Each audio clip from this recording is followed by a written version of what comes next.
ऐं शब्द जो है सरस्वती का बीज मंत्र है, ह्रीं शब्द माता जी का।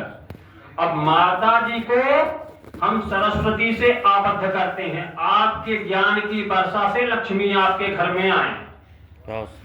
अगर 5 माला इसकी आपने प्रतिदिन कर दिया और 12 दिन तक लगातार कर दिए तो 13वें दिन से आपके पास काम की कमी नहीं होगी, गारंटी है इसकी, लिख लीजिए। अच्छा है, गारंटी ले रहे हैं आप? 100%। हमारे सारे उपाय गारंटेड हैं त्रिपाठी जी। कल ही से शुरू हो जाएगा तो आप शुरू कर दीजिए, बिल्कुल।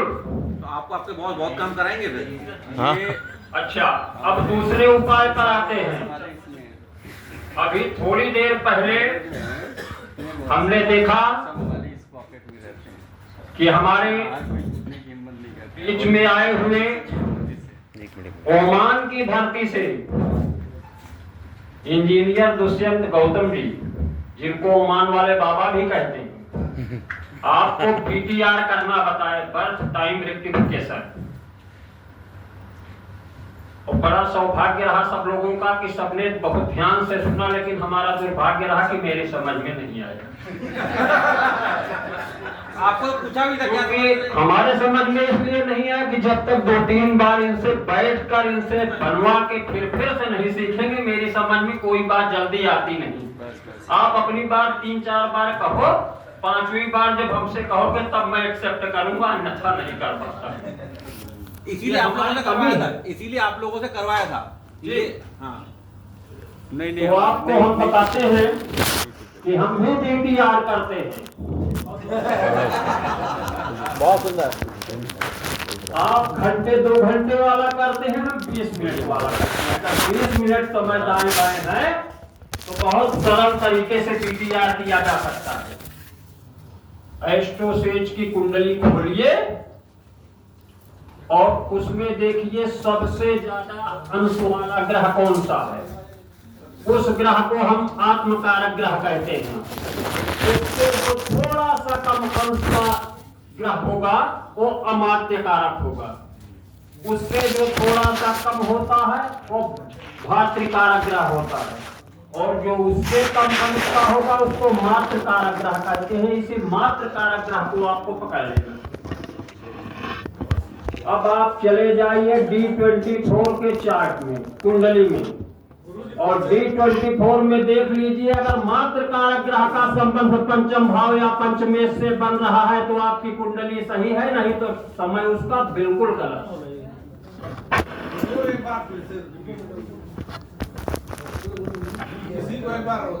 फिर से बता दें जी। अब आपको स्पेशल में बैठ के बता देंगे। आप अपनी कुंडली निकालें, जो सबसे ज्यादा डिग्री वाला ग्रह है उसको आत्मकारक ग्रह कहते हैं। ठीक है। जो उससे कम डिग्री का होगा उसको अमात्य कारक कहते हैं। ठीक है। जो उससे कम होगा उसको भातृ कारक कहते हैं। ठीक है। जो उससे कम होता है उसको मात्र कारक कहते हैं। ठीक है। उससे जो कम होगा उसको पुत्र कारक कहते हैं। थोड़ा धीरे धीरे। आत्मकारक, आत्मकारक, अमात्य कारक, अमात्य कारक जी। फिर आया भातृकारक, रात का भाई का, फिर आता है मातृकारक, मात्र कारक, फिर पुत्र कारक। इसमें राहु केतु की गिनती नहीं होती है,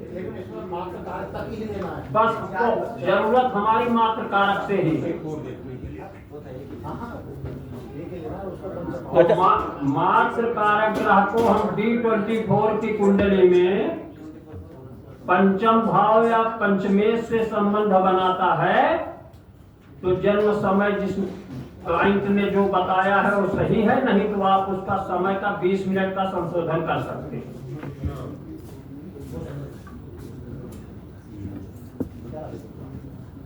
वाह गुरुजी, मेरा एकदम बना दिया। अब और आगे बढ़ते हैं, हंसते हंसाते ऐसे आप लोग आनंद लेते रहिए।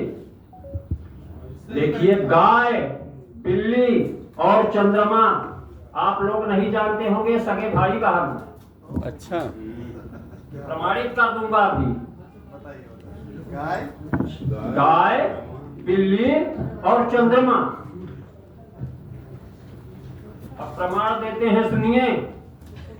गाय को गौ माता कहते हैं, बिल्ली को मौसी कहते हैं, बिल्ली को मौसी कहते हैं और चंद्रमा को मामा कहते हैं। तो तीनों भाई बहन हुए। अरे यार ये लो। ऐसे कहोगे तो हम जा रहे सुनने वाले। अब ऐसे कहोगे तो फिर जा रहे सुनने। अब चलिए अगले पॉइंट पर आते हैं। ऐसे नहीं चलेगा भाई। अब ये हमारे पास जब प्रश्नकर्ता कोई प्रश्न लेकर आता है बोले, अरे भाई तो हम देखते हैं कि जवाब हमको कुछ देना पड़ता है। अगर अगले ने प्रश्न किया है तो हमको जवाब तो देना ही है। नाम है श्याम। आपका जवाब कितना सटीक होगा उसके लिए, और उसका प्रश्न आपके लिए कितना सटीक होगा, दोनों की स्थिति का पता लग जाएगा इस सूत्र से। महाराज नहीं थे बताइए। अगर प्रश्नकर्ता दक्षिण की ओर मुंह करके प्रश्न कर रहा है, लिख लीजिए। अगर प्रश्नकर्ता दक्षिण की ओर मुंह करके प्रश्न कर रहा है तो आपको सिर्फ परेशान कर रहा है, कटी चवन्नी देने का विचार उसके मन में नहीं है। हमारे ऑफिस का सेटअप ही ऐसा है तो अब बदलिए उसको। आपकी गलती है दीदी, उसमें हम क्या करें। अपने ऑफिस का सेटअप आप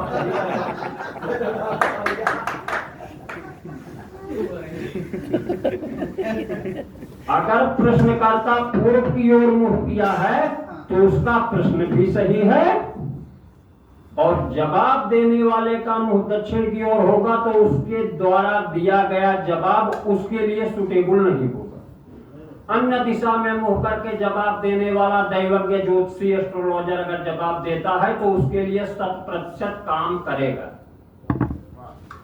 प्रश्नकर्ता का पूर्व उत्तर मुंह। प्रश्नकर्ता पूरब की ओर मुंह किए हो और जवाब देने वाले का मुंह दक्षिण की ओर छोड़ करके बाकी किसी भी दिशा में होता है तो आपके द्वारा दिए गए उपाय से उसको 100% लाभ होगा। तो आपके हिसाब से जो भी याचक आता है पूछने, उसका मुंह पूर्व की तरफ करके बैठाएं। नहीं करके मत बैठाइए, उसके कार्य को जो आप जवाब देंगे, इसीलिए तो उसका पहले मुंह देख लीजिए किधर मुंह करके प्रश्न कर रहा है। कभी कभी सीधे बैठ के भी इधर बोलता है। हाँ, तो जब उधर मुंह कर ले तो जान लो उसका काम होना नहीं है। तुम वैसे सही कहा। अच्छा, अगले उपाय पर आते हैं। अभी हमारे कुछ विद्वानों ने अगर उत्तर की तरफ मुख है तो उसके लिए भी कुछ है। एक, हाँ जी, यदि वो ऑनलाइन पूछ रहा है तो उसको कैसे हम जांचे कि वो अरे यार। पूरब में है या पश्चिम में? अच्छा, तो ऑनलाइन पूछ रहा है तो उसके लिए आप कोई साधन रख लीजिए। पहले देख लीजिए आपसे किस दिशा में है वो। नहीं, वो किस दिशा में बैठा है, लेकिन उसका मुंह किस तरफ, वो कैसे पता तो करेंगे? पूछ लीजिए भैया, जो चीज दिखाई नहीं पड़ रही है उसको पूछ तो सकते हो। अगर किसी अभी कुछ देर पहले जब टैरो पार्ट की बात चल रही थी, हमारी माया बहन जी थी और दो बहनें और थी, उनका नाम शायद मैं भूल गया क्योंकि मेरी मेमोरी बहुत तेज है। अच्छा, तो गाय माता की रेमेडी बताई गई थी, बहुत अच्छी बात और बहुत अच्छा भी लगा। किसी भी प्रकार के कष्ट को, जरूरी नहीं कि वो ग्रहों के ही कष्ट हो, कैसा भी कष्ट हो, गाय माता की रेमेडी करने से वो कष्ट धीरे धीरे कम होने लगता है। लेकिन अपना मानना थोड़ा सा कुछ अलग है। अगर बाण देवता की रेमेडी किया जाए तो आपका बाल बांका कभी नहीं हो सकता, कभी नहीं हो क्योंकि सकता। श्रीमद् भागवत में वृषभ को धर्म का प्रतीक माना गया। अगर आपका धर्म सही रहेगा तो आपको कभी कुछ नुकसान नहीं होगा। बिल्कुल बिल्कुल बिल्कुल बहुत। अरे वो तो एक ही बात है, वो तो एक ही बात है। गाय और नहीं, उन्होंने बता दिया है। अब आप एक ही समझिए तो कोई बात नहीं, आपका कहना अब आते हैं, जल्दी जल्दी चलते हैं हाँ। क्योंकि समय भी कम है। और खुशबू आप लोग काफी देर से बोर हो रहे हैं। छोटा सा दृष्टांत बताता हूं। उपाय नहीं बताएंगे यहाँ। एक लड़का था इंजीनियर साहब, तोतला था, उसका विवाह नहीं हो रहा था। जब उसके विवाह के लिए कोई आता तो गांव वाले भड़का देते थे, ये लड़का तोतला है, भाग जाते थे देखने। भांजी मार देते थे। एक जन की लड़की भी तोतली थी, वो भी जहां देखने जाते थे सब बाद में बता देते थे कि लड़की तोतली है, उनका भी कैंसिल था। लड़की का बाप लास्ट बार चला, बोला फला गांव में जा रहा हूँ, अच्छा लड़का है, और अब की बार लड़का देखने आएगा तो तू मत बोलना। लड़की से बोला कि तू मत बोलना, बोला ठीक है।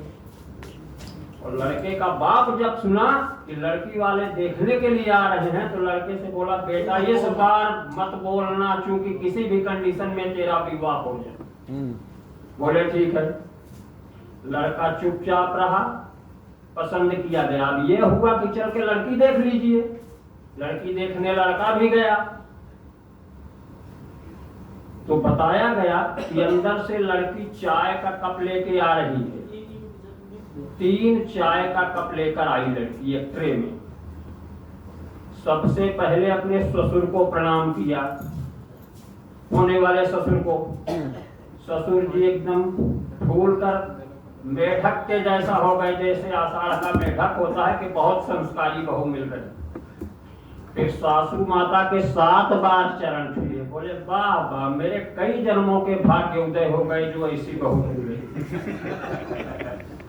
अब तीसरा प्लेट लेके इशारा किया पति देव को कि आप आइए दूसरे कमरे में कुछ बात करनी। गए भाई, बैठ गए, बोल नहीं रहे हैं।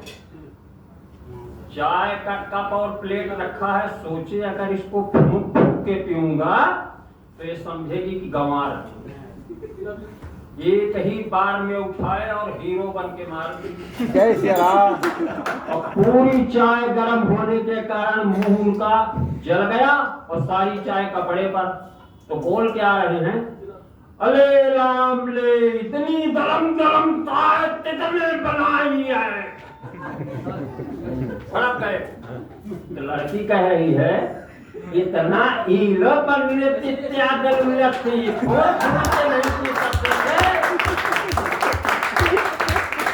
बाद में पता लगा लड़की लड़का दोनों तोतले हैं, विवाह निर्विघ्न समाप्त हो। बोलिए सच्चिदानंद महाराज की जय। अब आते हैं आज के हम अपने विषय पर। ये तो हंसी मजाक का दौर है, क्योंकि काफी देर से बैठे, सुबह से लोग सो रहे थे। अरे सो रहे थे भाई, अब सबको नहीं करेंगे, 2 जन जो सो रहे थे वो जाग गए। आज हम बताएंगे कुंडली और षड्यंत्र योग। बहुत लोगों के सामने ऐसा होता है कि उनके सामने षड्यंत्र हो जाते हैं। आपकी जमीन है, आपका मकान है, आपका सामान है, और दूसरे लोग उस पर कब्जा कर लेते हैं, छल से, बल से, किसी भी ढंग से। क्यों होता है? अगर लग्नेश अष्टम भाव में है और उसके आसपास कोई शुभ ग्रह नहीं है तो कुंडली में षड्यंत्र योग बनता है। अथवा लग्नेश अष्टम भाव को कहीं से देख रहा हो या अष्टमेश लग्न को देख रहा है तो भी इस योग का निर्माण हो जाएगा। अथवा लग्नेश अष्टमेश दोनों पाप ग्रह हों और किसी पाप ग्रह के प्रभाव में बैठे हों तो सबसे बड़ा षड्यंत्र योग वहीं पर बनता है। अगर लग्नेश ही अष्टमेश हो जाए, बताया तो मेष लग्न है, लग्नेश और अष्टमेश एक ही ग्रह हो गया, तो क्या हो जाए तो और बड़ा हो जाएगा। तो नहीं तो क्या हर मेष लग्न वाली कुंडली में ऐसा योग बनेगा? उन्होंने बोला ना शुभ ग्रह की दृष्टि ना हो तो। अगर शुभ ग्रहों की दृष्टि ना हो और भी भाई 7-8 ग्रह हैं जो उनको भी तो देखना है, तो इससे होगा क्या? जातक की धन संपत्ति धोखे से छीन ली जाती है या विपरीत लिंगी द्वारा उसको किसी भारी मुसीबत में फंसा दिया जाता है, फर्जी मुकदमा चलाया जाता है, मान सम्मान की हानि होती है। इसके लिए कुछ उपाय करना चाहे तो कर ले। 12 पाठ हनुमान चालीसा के प्रतिदिन करें।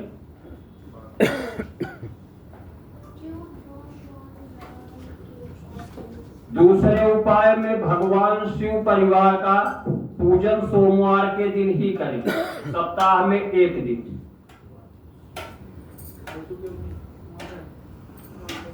तीसरे उपाय में केसर का तिलक लगाएं।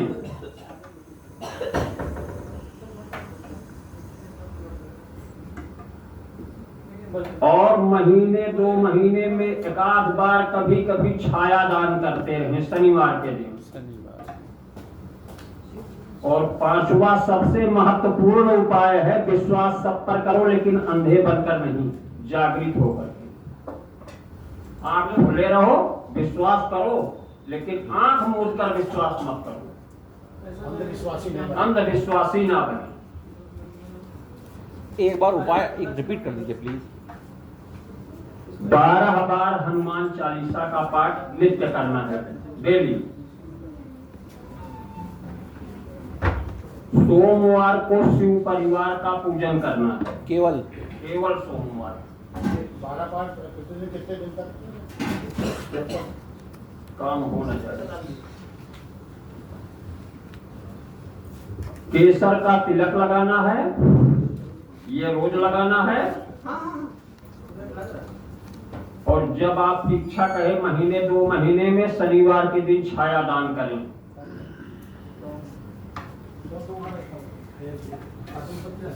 एक प्रश्न है मेरा, आपने बोला लग्नेश का अष्टम से संबंध हो और कोई शुभ ग्रह की दृष्टि ना हो या कोई संबंध ना हो। शुभ ग्रह में आप गुरु, सूर्य और किसको लेंगे? शुक्र को भी शुभ मानेंगे, शुभ बुध, बुध को भी शुभ मानेंगे। हाँ, चंद्रमा भी, लेकिन अगर वो बली चंद्रमा तो नहीं, इस चीज को हालांकि जानते बहुत से लोग हैं, लेकिन मैंने कहा स्पष्ट पूछना चाहिए। बिल्कुल बिल्कुल सही बात है। चलिए आगे बढ़े। बढ़िए। अगले उपाय में हम आते हैं हनुमान चालीसा की सिद्धि करना। बहुत सुंदर। बहुत बार ऐसा देखा गया है कि जब मुसीबत आती है तो लोग हनुमान चालीसा पढ़ना शुरू कर देते हैं। विशेष रूप से कब? जब कहीं रास्ते में हो और अकेले जा रहे हो, डर लगता है, तो सिर्फ हनुमान चालीसा ही उनको रास्ता दिखाता है। बिना कहे सुने उच्च स्वर से गाते हुए निकलते हैं। लेकिन अगर हनुमान चालीसा की सिद्धि कर लिया जाए तो 100 पाठ करने की, 200 पाठ करने की, 40-50 पाठ करने की जरूरत नहीं है। सिर्फ एक पाठ से आपका कार्यक्रम सिद्ध हो सकता है। इसको सिद्ध करने के लिए आप उपाय चाहे तो लिख लें।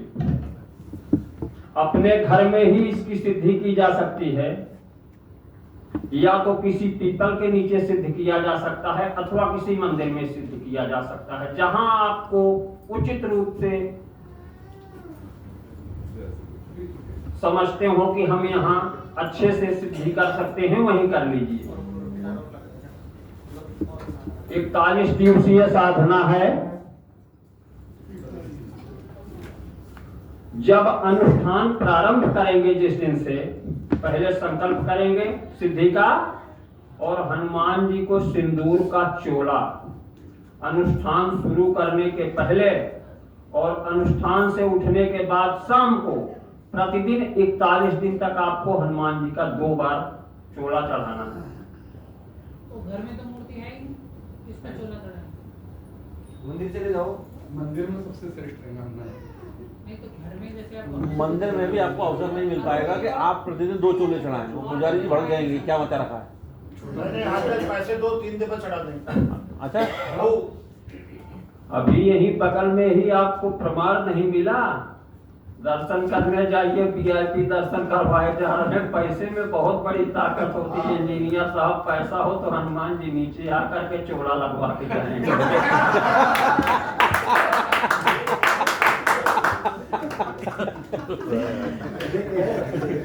चलिए इसके उपाय में आगे बढ़ते हुए, हनुमान चालीसा के पाठ कितनी बार करना है? अरे वो भी बता देंगे भगवान। नहीं, अभी इसका अगला सिस्टम लिखिए।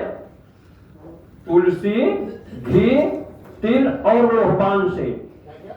तुलसी, घी, लोबान और तिल, इससे प्रतिदिन आपको आहुति देनी है हनुमान जी के किसी भी मंत्र द्वारा। जब अनुष्ठान आप समापन करें तो थोड़ा सा हवन करके फिर आप उठेंगे। कितनी आहुतियां? अरे 7 बार, 21 बार, 51 बार, 108 बार, जितना आपकी इच्छा करे, कम से कम 7 रोज? हाँ रोज। रोज पाठ कितने? महाराज जी, महाराज जी, महाराज वो जी, आगे बता देंगे। महाराज जी, हाँ तुलसी में क्या, तुलसी का पत्र या लकड़ी कुछ भी ले लीजिए, वैसे ज्यादातर लकड़ी ही ग्राह्य होती है उसकी। और उसका तुलसी का हवन, हवन तुलसी की लकड़ी, बाकी उसमें आप मिलाएंगे घी, तिल, लोबान। अच्छा लकड़ी रहेगी, या तुलसी पत्र या मंजरी कुछ भी चल सकता है। मंजरी, वैसे मंजरी और पत्र इसमें यूज कम करते हैं, लकड़ी का ही ज्यादा प्रयोग करते हैं। की तुलसी ठीक है। की वो निकालो और उसका फिर साधना काल में आपको ध्यान रखना है कि मौन व्रत रखना है। जब से जब तक साधना चले तब से तब तक मौन रखें। पाठ मन में करें? मन में कर सकते हैं कि मौन व्रत करना है अथवा वाचिक भी कर सकते हैं। वाचिक, मानसिक, उपांश किसी ढंग से आप पाठ कर सकते हैं, बट आपको किसी दूसरे से नहीं बात करना, अपने तक ही सीमित रखना है।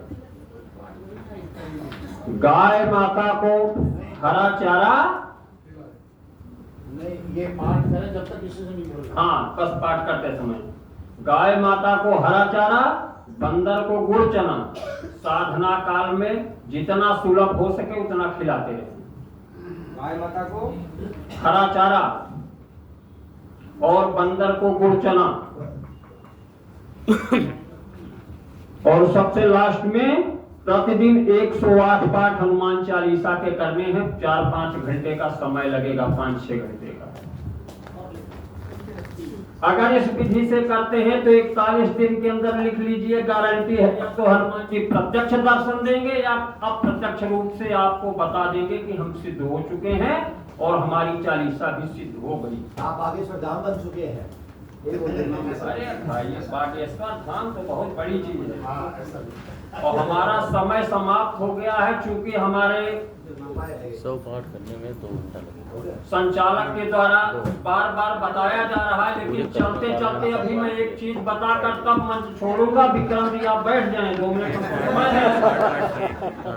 नहीं मैं पूरे हम पूर्वांचल के उस क्षेत्र के निवासी हैं जो एक बार मंच पकड़ लेते हैं तो हमसे छुड़ाना मुश्किल हो जाता है। रोज होता हमारे सामने बहुत बार ऐसा होता है, लोग आते हैं अभी एस्ट्रोलॉजर के पास, गुरुदेव हमको कृपया वशीकरण के उपाय बताएं। आज इस कलिकाल में बहुत बड़ी चीज है वशीकरण, तो आज हम वशीकरण का उपाय बता रहे हैं। साधारण सा उपाय है और 24 कैरेट गोल्ड जैसा काम करेगा। सिर्फ 2 या 3 रुपए का खर्च है। लोहे की दुकान से 2 कील ले आए, हार्डवेयर की दुकान से। हार्डवेयर की दुकान से 2 कील लाएंगे मंगलवार या रविवार को। हैं? घर में रखी है मिश्रा जी तो सोने पे सुहागा, उसको मंगल या शनि रविवार को ही उठाएंगे। जहाँ रखी है वहीं रखे रहेंगे। अब दोपहर में 11:30 बजे से 1:30 बजे के बीच में आपको प्रयोग करना है। 11:30 से 1:30 के बीच में। यह समय क्यों हमने कहा है? क्योंकि अधिकांशतः इसी समय में हमारा 28वां नक्षत्र चलता है अभिजीत। उसमें जो भी उपाय आप करते हैं लगभग काफी हद तक वो सफल हो जाते हैं। सही बात है। तो एक नई कील उठाएंगे हाथ पर और जिसका वशीकरण करना चाहते हैं 7 बार उसका नाम लेकर उस पर फूंक मारे और साइड में रख दें। इसको कील को यार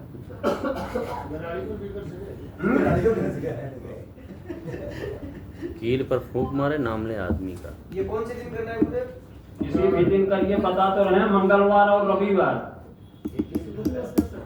उस पर 7 बार जिसका वशीकरण करना है उसका नाम लेकर के फूंक मारे और बगल में रख दें। मंगलवार रविवार को तो आपने बताया लाना है।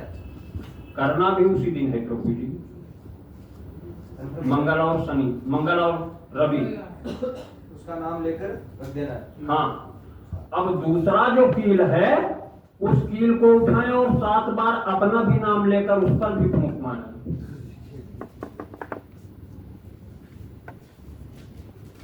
भाई 7 बार नाम लेना और 1 बार फूंक मारना है या 7 7 बार फूंक मारना है त्रिपाठी जी, 7 बार नाम लेना है, 7 बार फूंक मारना है। नाम लिया फूंक मारा, नाम जी लिया हाँ। फूंक मारा, ठीक। अब दोनों कीलों पर जब फूंक मार लिए तो दोनों कीलों को ऐसे मिलाएं और काले धागे से उसको 7 बार लपेट कर 7 गांठ मार दें। ठीक, मिला करके काले धागे के द्वारा 7 गांठ 7 बार लपेट कर 7 गांठ मारे। 77 कर दे। 7 जन्म तक का हो जाएगा। जी ये 7 का क्या चक्कर है, साथ ही साथ चल रहा है? हाँ हाँ 7 दिन तक के लिए हाँ, रखना। बताएंगे भैया करके बैठे। अब उसको हाथ में लीजिए, दाहिने हाथ में। कील को ले लीजिए। एक जैसे रखना है कि उल्टी सीधी? अरे चाहे जिसे मर्जी रखिए। कोई दिक्कत नहीं। जी, बहुत चमत्कारिक प्रयोग है। अब आपको 1 घंटे तक मेहनत करनी है हाथ में लेकर। हाँ, छोटा सा मंत्र है, लिखिए। हाँ। ओम ओम क्लीम क्लीम क्लीम क्लीम अमुकस्य अमुकस्य क्लीम अमुकस्य, उसका नाम हाँ जिसका नाम हो, से तो भैया में वसम अरे उसमें लिख रहा में वसम बोर्ड पे लिखे मंत्र, कुर कुर फट स्वाहा। ये बोर्ड पे मंत्र लिखना पड़ेगा प्रभु। हाँ, कुर कुर फट स्वाहा। ये बोर्ड बस 1 घंटे में चाहे वो 10 बार आप बोले, चाहे 100 बार बोले, चाहे 1000 बार बोले, दाहिने हाथ में उसको दबाए रखेंगे और मंत्र बोलते रहेंगे। जैसे 1 घंटा समय पूरा हो कील को रख दीजिए और बाहर जाकर किसी नीम के पेड़ के नीचे उसको दबा गाड़ दीजिए। नहीं, 1 घंटे, गारंटी है हमारी 24 घंटे में असर शुरू। 1 घंटे में कितने भी जप हो जाएं? चाहे जितने 10 बार हो, 20 बार हो, 500 हो, 300 हो। एक मिनट में काटना जरूरी है। हाँ, हाँ जी। घर से बाहर जाकर हाँ।